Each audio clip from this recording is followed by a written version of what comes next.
Hi there. Today I'm going to show you how to do a nozzle check, which is like a test page, on an Epson WP-4535.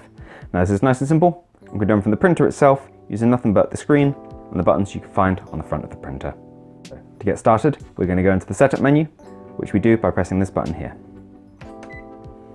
And then we go down to maintenance by pressing the down arrow once, and then OK. And then nozzle check is the very first option. So we press OK to go into that.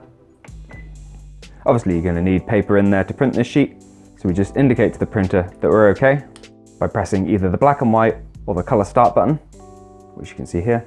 And if we give the printer just a minute, you'll eventually be given a test page, which hopefully looks a bit better than the one I've got here. Now, the result you should be getting will look closer to the one shown on screen, with the separate gate patterns for black, cyan, magenta and yellow. Any kind of missing lines or breaks in this design indicate a partial blockage of the print head. Missing colours are a more severe blockage.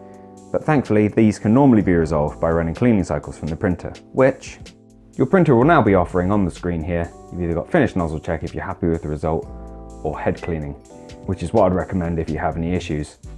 Now these cleans push ink through the printer's print head to hopefully dislodge any dried or congealed ink in there, and they do use up ink within the ink cartridges, so I'd recommend using them sparingly, but you can just go in circles doing cleaning cycles and test pages till you hopefully see an improvement in your print quality. Now hopefully you found this video useful. If you have, let me know with a like. If there's anything else we can help with, drop it down in a comment. Otherwise, thank you for taking the time to watch this video, and I'll see you in the next one. Bye bye.